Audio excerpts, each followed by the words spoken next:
সাল্লাল্লাহু আলাইহি ওয়াসাল্লাম ক্বালা লা তাযুলু কদামা ইবনে আদম ইয়াউমাল কিয়ামা। চিৎকার মেরে বলা যাবে কি আল্লাহু আকবার। এইবার নবীজি ডাক ডাকো, নবী ডাক ডাকো সাহাবী, ও সাহাবীরা রে, আমার আল্লাহ রব্বুল আলামিন কাল হাশরের ময়দানে বান্দাদেরকে যেদিন একত্র করা হবে, ইমানদাররাও থাকবে, মুমিনরাও থাকবে, আল্লাহওয়ালা নবীওয়ালারাও থাকবে, কাফের বেঈমানরাও থাকবে, সকল মানুষদেরকে আমার আল্লাহ একত্র করবে। আর আমার আল্লাহ 5টা প্রশ্ন করবে। 5টা প্রশ্ন উত্তর না দেওয়া পর্যন্ত চুল পরিমাণ সামনে কদম আগাতে পারবে না। চিৎকার মেরে বলুন না আল্লাহু আকবার। কয়টা প্রশ্ন? জবান খুলে বলুন, কয়টা প্রশ্ন? 5টা প্রশ্ন করবে চুল পরিমাণ। সেই দিন কোন বান্দা, কোন বান্দি 5টা প্রশ্ন উত্তর না দেওয়া পর্যন্ত চুল পরিমাণ কদম সামনে আগাইতে পারবে না। চিৎকার মেরে বলুন না আল্লাহু আকবার। বলবো বলবো কথা কয় না, বলবো না। আল্লাহ কি প্রশ্ন করবো? আল্লাহ পাক 1 নাম্বার প্রশ্ন করবে, বান্দা তোমার জীবনটা তুমি কেমনে কাটাইছো? তোমার জীবনটা তুমি কেমনে কাটাইছো? ও বান্দি, তোমার জীবনটা তুমি কেমনে কাটাইছো? তোমার 70 বছর হায়াত দিলাম, 50 বছর হায়াত দিলাম, 80 বছর হায়াত দিলাম, তোমার জীবনটা তুমি কেমনে কাটাইছো? আমি আল্লাহ না তোমাকে আমি বলেছি তোমাকে পরীক্ষার জন্য পাঠাইলাম।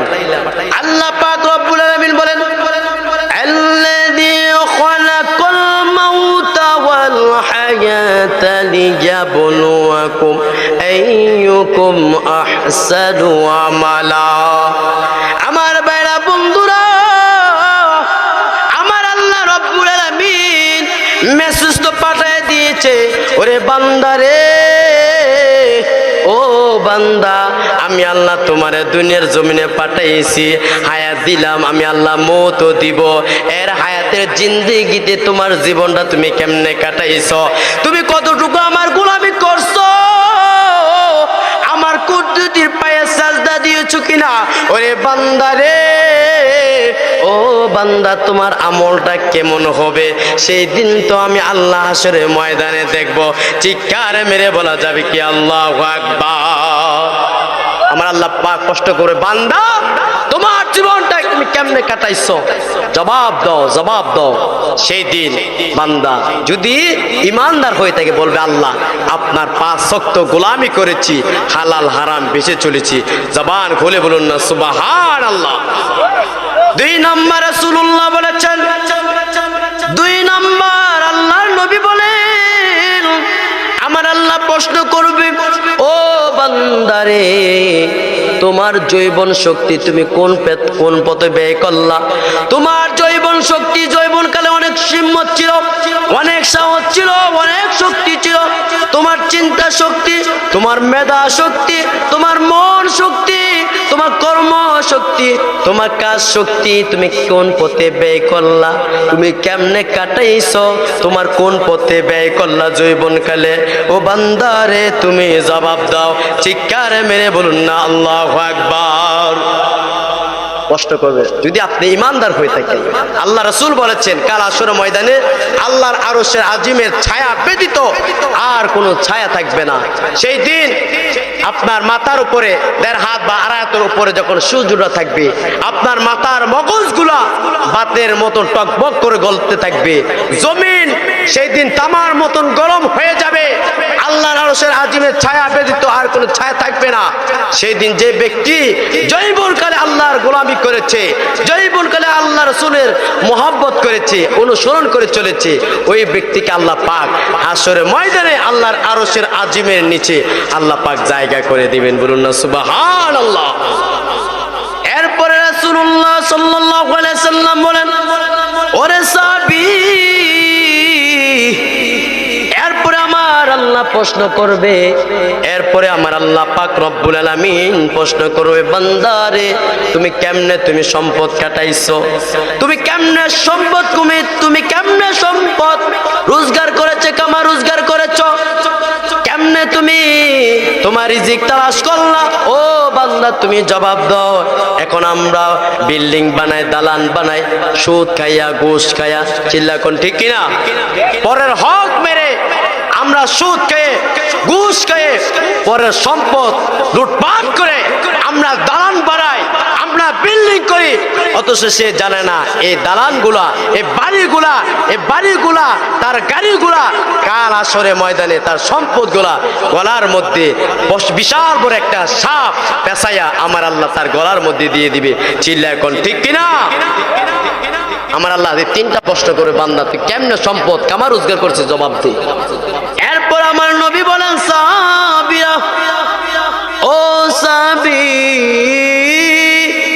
4 নাম্বার আমার আল্লাহ প্রশ্ন করবে, ওরে বান্দারে তুমি কেমনে তুমি কোন পদে তুমি ধন সম্পদ রোজগার করেছো, যেমনে করে কোন পদে তুমি ব্যয় করেছো, কোন পদে তুমি ব্যয় করেছো,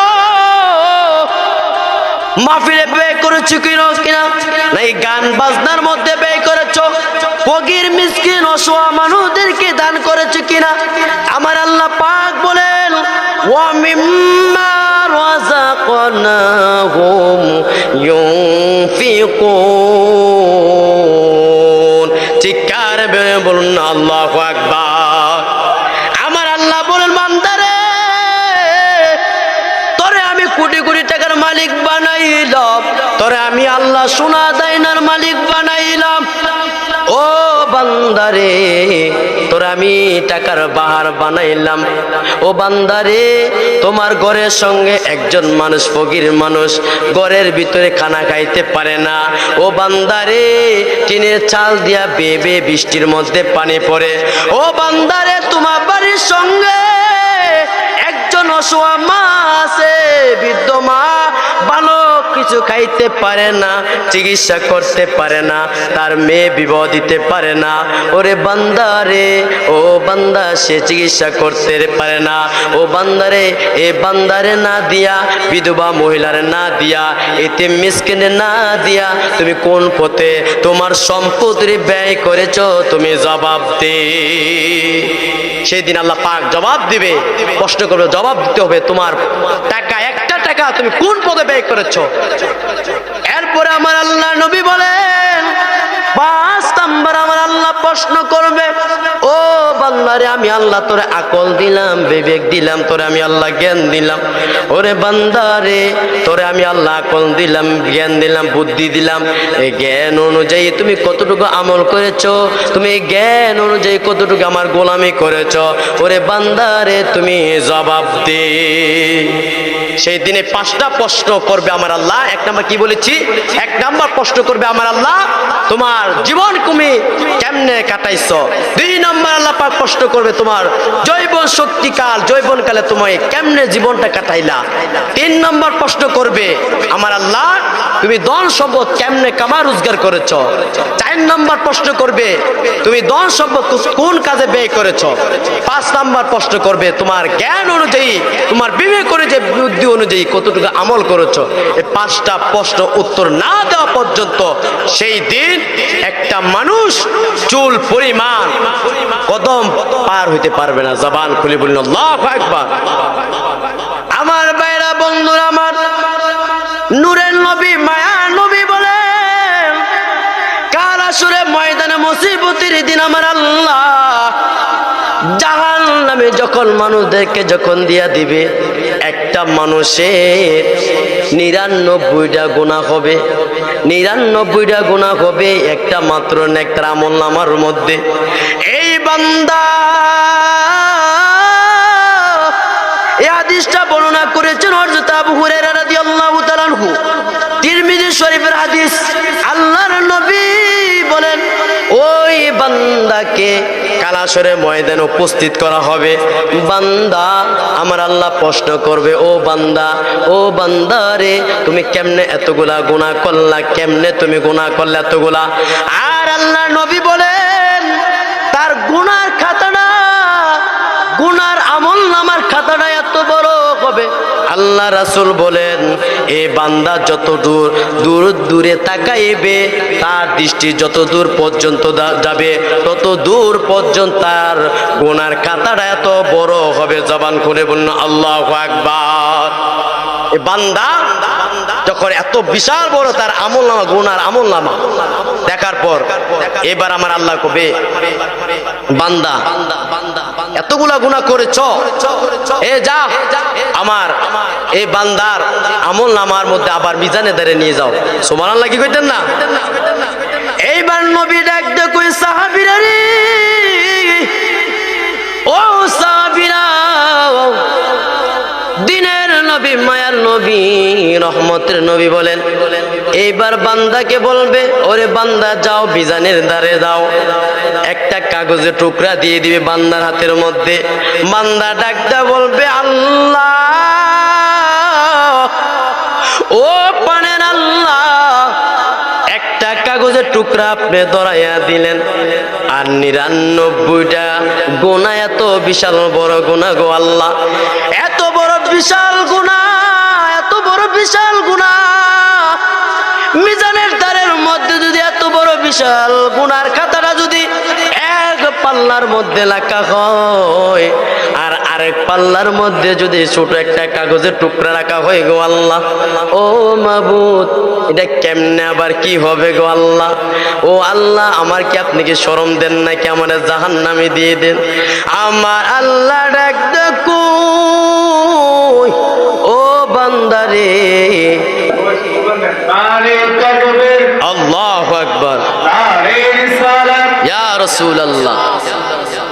মনি যে আল্লাহ পাক বলছেন যে বান্দা যাও মিজানের দ্বারে যাও, এক পাল্লার মধ্যে যখন এই গুনার খাতা যখন দিলেন আরেক পাল্লার মধ্যে এই কাগজের টুকরা দেওয়ার পরে ওই গুনার পাল্লার চাইতে আরো ভারী হয়ে গেলেন ওই কাগজের টুকরা। জবান খুলে বলুন সুবহানাল্লাহ। বান্দা বড় আশ্চর্য হয়ে গেলেন। এইবার আমার নবীর একটু কই সাহাবী, ও সাহাবীরা রে, গুনার পাল্লার মধ্যে যখন ওই গুনার পাল্লার মধ্যে যখন গুনার খাতাটা দেওয়া হলো আর আমলনামার পাল্লার মধ্যে যখন ওই কাগজের টুকরাটা দেওয়া হলো, গুনার পাল্লার চাইতে ভারী হয়ে গেল আমলনামাটা। সকল সাহাবীরা আশ্চর্য হয়ে গেল, অবাক হয়ে গেল, ইয়া রাসূলুল্লাহ, ইয়া হাবিবাল্লাহ, এটা আবার কেমনে হয়?